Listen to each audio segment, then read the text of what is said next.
Hello Rajesh. Hello. വാ വന്നിട്ടേ. നമസ്കാരം. എന്തുണ്ട് വിശേഷം? ഇന്നെന്താ രാവിലെ വർക്കിനൊന്നും ഇറങ്ങിയില്ലേ? രേഖ രാജേഷ്, ഒരു വീട്ടമ്മ എന്നത് ഉപരി ഒരു പുതുമുഖമായിട്ട് പൊതുരംഗത്തേക്ക് ഇറങ്ങുക.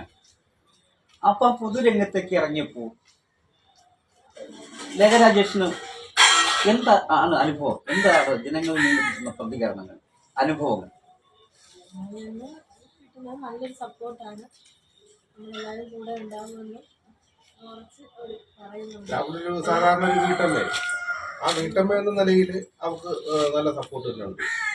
നമ്മളെ അയൽവക്കത്തുനിന്നായാലും നമ്മളെ അറിയുന്ന പരിചയക്കാരായാലും നല്ല സപ്പോർട്ടുണ്ട്. നല്ല സപ്പോർട്ട് കിട്ടുന്നുണ്ട്.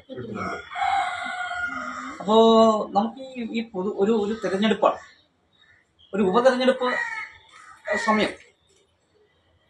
പിന്നെ വളരെ പരിമിതമായ ദിവസങ്ങളാണ് ഇനി തെരഞ്ഞെടുപ്പിനുള്ളത്. ഇതിനിടെ വീട്ടുകാര്യങ്ങളൊക്കെ എങ്ങനെ ലയിക്ക് ശ്രദ്ധിക്കാൻ കഴിയും?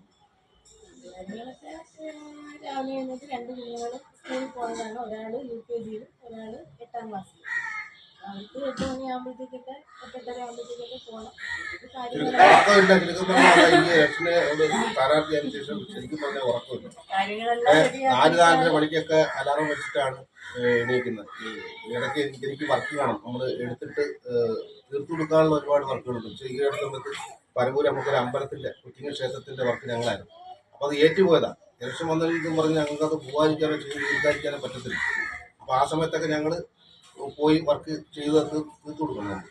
അപ്പോൾ ഞങ്ങൾ ആ സമയത്തൊക്കെ ഇവിടെ രാവിലെ എഴുതി ഞങ്ങൾക്കുള്ള ആഹാരം ഞങ്ങൾക്ക് കൊണ്ടുപോകും. അമ്പലത്തിലെ മീനോ മറ്റു കാര്യങ്ങളൊന്നും നമുക്ക് കഴിക്കാൻ പറ്റില്ല. പഴകഞ്ഞി കുടിച്ചുകൊണ്ട് പോകാൻ പറ്റില്ല. അപ്പോൾ രാവിലെ അതിനുള്ള കാപ്പിയുടെ കാര്യം ഞങ്ങൾക്ക് പഴകഞ്ഞിയാണ് ഞങ്ങൾ രാവിലെ കഴിക്കാം. നമ്മുടെ അത് തന്നെയാണ് ഞങ്ങൾ പഴകഞ്ഞി. ഞാനും അനിയച്ചാരും അപ്പനും ഞങ്ങൾ എല്ലാവരും പഴകഞ്ഞിയാണ് രാവിലെ കഴിക്കാൻ. കാപ്പിയൊക്കെ എല്ലാം ഉണ്ടാക്കും, അതെല്ലാം കൊച്ചുങ്ങളൊക്കെ കഴിക്കും. അപ്പോൾ പഴകഞ്ഞിയൊന്നും കുടിച്ചിട്ട് അമ്പലത്തിൽ കയറിക്കൂടാ. അപ്പോൾ രാവിലെ എണീച്ചിട്ട് കാപ്പി ഞങ്ങൾക്ക് കൊണ്ടുപോയുള്ള ഭക്ഷണം ഇതെല്ലാം ഉണ്ടാകണം. പിന്നെ കൊച്ചുങ്ങളെ കൊണ്ടുവന്ന് സ്കൂളിലാക്കണം. ഒരാൾക്ക് മാത്രമേ വണ്ടിയുള്ളൂ. പിന്നെ 4 മണിക്ക് ഈ ഇലക്ഷൻ്റെ വർക്ക് കഴിഞ്ഞിട്ട് വന്നിട്ട് വേണം മൂത്തയാളെ ട്യൂഷൻ കഴിഞ്ഞിട്ട് വിളിച്ചിട്ട് വരാനായിട്ട്. അതിനെവിടെ തന്നെ പോകണം. മൊത്തത്തിൽ തിരക്ക്. അപ്പൊ ഈ നമ്മൾ പൊതുവെ ഇറങ്ങി ഒരു തിരഞ്ഞെടുപ്പുമായി ബന്ധപ്പെട്ടാണെങ്കിലും നമ്മൾ ജനപക്ഷത്തേക്ക് ഇറങ്ങിക്കഴിഞ്ഞു. അപ്പൊ ഈ ജനങ്ങളിൽ നിന്നും ഒക്കെ കിട്ടുന്ന സപ്പോർട്ട് എങ്ങനെയാണ്? പുതിയൊരു അനുഭവം, അത് ജനങ്ങൾ നമുക്കൊരു പുതിയ അനുഭവമാണ്. നമ്മൾ രാഷ്ട്രീയ പാരമ്പര്യം ഇല്ല, നമ്മൾ ഈ ഒരു മേഖലയിലേക്ക് നമ്മൾ ഇറങ്ങിയിട്ടില്ല. പിന്നെ കലയായിട്ടാണ് നമുക്ക് ബന്ധമുള്ളത്. അതിനെപ്പറ്റി നല്ലൊരു സപ്പോർട്ട് എല്ലാം ഉണ്ട്. ഉപപരമായ കലാകാരാണല്ലോ.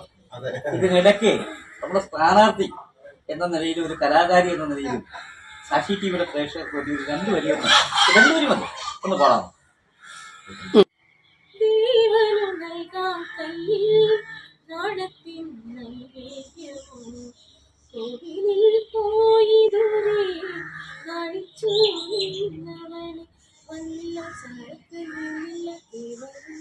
ചെമ്പരത്തി പൂവേ ചൊല്ല് ദേവനെ നീ കണ്ടോ, അമ്പലത്തിൽ നല്ലയോ സ്വർണ്ണരഥഘോഷം, ചെമ്പരത്തി പൂവേ ചൊല്ല്.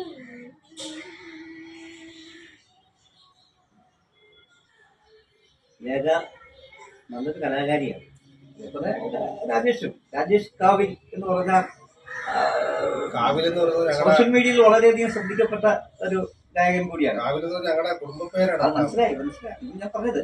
ആ ഒരു രംഗത്ത് വളരെ സജീവമായി രാജേഷ് നിൽക്കുന്നതാണ്. ഇങ്ങനെ ഒരു കാര്യം കൂടെ ചോദിക്കട്ടെ. ഒരു സ്ഥാനാർത്ഥിയായി ജനങ്ങൾക്കിടയിലേക്ക് ഇറങ്ങിച്ചെന്നപ്പോൾ ലേഖ രാജേഷിന് അവരിൽ നിന്ന് മറക്കാനാവാത്ത എന്തെങ്കിലും ഒരു അനുഭവം കിട്ടിയിട്ടുണ്ടോ? സ്ഥാനാർത്ഥിയായിട്ട് ഞാൻ ആദ്യമായിട്ടാണ് പൊതുയോഗത്തേക്ക് ഇറങ്ങുന്നത്. നമ്മുടെ ചുറ്റുപാടുള്ള എല്ലാവരുമായിട്ടും നല്ല സഹകരണമാണ്. ഏതൊരു കാര്യമുണ്ടെങ്കിലും നമ്മളിവിടെ ശ്രമിക്കുന്നുണ്ട്. എല്ലാവരുമായിട്ടും നല്ലൊരു സഹകരണത്തിലാണ് പോകുന്നത്. സ്ഥാനാർത്ഥിയായിട്ട് ചെന്നപ്പോഴുള്ളത് ഒരു പുതിയ അനുഭവമാണ്. ജനങ്ങൾ എപ്പോഴും അവരുടെ ആവശ്യങ്ങൾ തിരഞ്ഞെടുപ്പിന് നേരിടുന്ന സ്ഥാനാർത്ഥികളോട് പറയാറുണ്ട്. അങ്ങനെ എന്തെങ്കിലും നിർദ്ദേശങ്ങളോ അവർക്ക് ഇന്ന കാര്യം ഇന്നതുകൂടി നടക്കണം എന്നുള്ള ഏതെങ്കിലും ഒരു അഭിപ്രായങ്ങളോ അല്ലെങ്കിൽ അവർ പങ്കുവച്ചിട്ടുണ്ട്? നമ്മൾ ആളുകളിൽ ഭാഗത്തോട്ടൊക്കെ പോയ സമയത്ത് അവിടെ പോസ്റ്റിൽ ബൾബ് ഇല്ല. അപ്പോൾ രാത്രി അവിടെ അതിൻ്റെ ഈ പറഞ്ഞ അമ്മയുടെ വീട്ടിൻ്റെ ഓപ്പോസിറ്റ് 4 വീട് കിടക്കുന്ന പ്രദേശമാണ്. അപ്പോൾ ആ വീടുകളൊക്കെ വരും, കുഞ്ഞുങ്ങളൊക്കെയാണ് വീട്ടിലുള്ളത്. അപ്പോൾ അവിടെ ഒരു വെട്ടമില്ല, അവസ്ഥ ഇല്ലായിരുന്നു. ആ ഇളവക്കോട് മേഖലയിൽ, അതായത് നമ്മുടെ ബ്ലോക്ക് ഓഫീസിന്റെ തൊട്ട് മേലോട്ട് ആ കയറുന്ന വഴിയിലൊക്കെ 2 സൈഡും കുറെ വസ്തുക്കൾ അവിടെ ആരൊക്കെ മേടിച്ചിട്ട് 4 സൈഡും മതിലൊക്കെ കെട്ടി ഇട്ട കുറെ വസ്തുക്കളുണ്ട്. ഗേറ്റും ഒക്കെ ഇട്ടിട്ടുണ്ട്. അപ്പൊ അതിനകത്തൊക്കെ ഒരു ആന കയറി നിന്നാൽ കാണാൻ വയ്യാത്ത രീതിയിലുള്ള കാട് വളർന്നു കിടക്കും. അപ്പൊ ഞങ്ങൾ ആ മേഖലയിലൊക്കെ ചെന്ന സമയത്ത് അവിടെയുള്ള ആൾക്കാരൊക്കെ നമ്മുടെ അടുത്ത് പറയുണ്ടായി. അപ്പൊ ഇതിന് ഇത്രയും കാടുകൾ ഞങ്ങൾ ആരുടെ എന്തെല്ലാം ഞങ്ങൾ പറഞ്ഞിട്ടുണ്ട്. ഇവിടുത്തെ നമ്മുടെ അടുത്തൊക്കെ പറഞ്ഞ കാര്യങ്ങൾ ഇതൊന്നും ആരും ശ്രദ്ധിക്കുന്നില്ല. പിന്നെ അതിനൊക്കെ തന്നെ വീട്ടുകളിലേക്ക് ഇറങ്ങിപ്പോകും. 2-3 കുടുംബങ്ങൾ താമസിക്കുന്ന കൊച്ചി ഇടവഴി, വണ്ടി സൗകര്യങ്ങളില്ലാത്ത, അതായത് ഒരു സ്കൂട്ടർ പോലും കട്ടിച്ച് കയറി പോകുന്ന വഴികൾ നമ്മുടെ ഈ പൂങ്കോട് വാർഡിൽ ഉണ്ട്. അപ്പൊ ആ നടന്നു പോണ വഴിയിൽ പോലും നല്ല വെട്ടമുള്ള വെട്ടത്തിനുള്ള ഒരു സൗകര്യങ്ങളും ഇല്ല. ഒരു പോസ്റ്റ് ലൈറ്റോ കാര്യങ്ങളോ ഒന്നുമില്ലാത്ത മേഖലകൾ നമ്മളെ ഈ വാലൂർ സൈഡിലൊക്കെ. തികച്ചും ഒരു കലാകുടുംബമാണ്. രാജേഷ് ആവട്ടെ, അനിയനാവട്ടെ, ലേഖയാവട്ടെ, ഞങ്ങൾ 10 പേരടങ്ങുന്ന ഒരു കലാകുടുംബമാണ്. അത് കൊച്ചും നമ്മളെ ഡാൻസിനാണ് ഏറ്റവും കൂടുതൽ ശ്രദ്ധ കേന്ദ്രീകരിച്ചിരിക്കുന്നത്. ഈ ഒരു കലാകുടുംബം എന്നുള്ളത് ജനങ്ങൾക്കൊരു പുതിയ സന്ദേശം കലാകാർക്ക് എപ്പോഴും കൊടുക്കാൻ കഴിയും. അത്തരം ഒരു സന്ദേശം, ഒരു മെസ്സേജ് ഒരു സ്ഥാനാർത്ഥിക്കൊപ്പം ഒരു കലാകാരി എന്നുള്ള രീതിയിൽ എന്ത് സന്ദേശമാണ് ജനങ്ങൾക്ക് കൊടുക്കാൻ? ഒരുപാട് വാഗ്ദാനങ്ങൾ തരാനൊന്നും എനിക്കില്ല. കാരണം എനിക്കിനി കുറച്ച് മാസങ്ങളേ ഉള്ളൂ. തിരഞ്ഞെടുപ്പ് കഴിഞ്ഞാലും കുറച്ച് മാസങ്ങൾ ആണ് ഉള്ളത്. അത് കഴിഞ്ഞാൽ ഉടനെ അടുത്ത തിരഞ്ഞെടുപ്പാണ് വരുന്നത്. അപ്പോൾ ഒരുപാട് വാഗ്ദാനങ്ങളൊക്കെ എനിക്ക് തരാനില്ല. പിന്നെ ഈ നാട്ടുകാരുടെ സുഖത്തിലും ദുഃഖത്തിലും എല്ലാം ഞാൻ കൂടെ ഉണ്ടാകുമെന്ന് ഉറപ്പ് തരാൻ എനിക്ക് കഴിയും.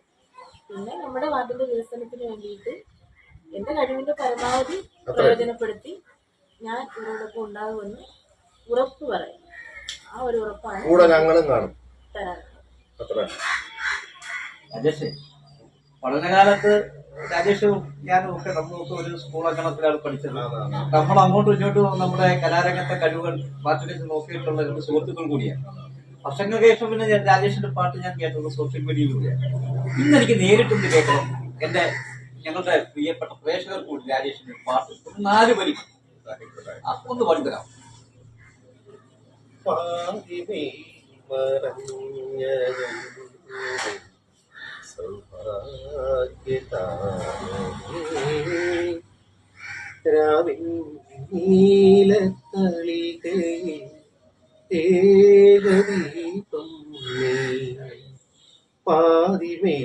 മറഞ്ഞതുണ്ട് സൗഭാഗ്യതാരമേ.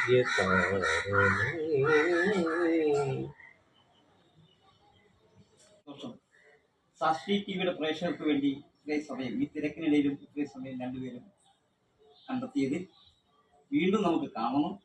തീർച്ചയായും വളരെ സന്തോഷകരമായ ഒരു കുടുംബജീവിതവും ഒപ്പം ഈ ഉപതെരഞ്ഞെടുപ്പിലെ വിദ്യാശംസകളും ഞങ്ങൾ നേടുന്നു. വീണ്ടും കാണാം എന്ന പ്രതീക്ഷയോടെ തൽക്കാലം ഞങ്ങളിപ്പോൾ ഇവിടെ പറയുകയാണ്.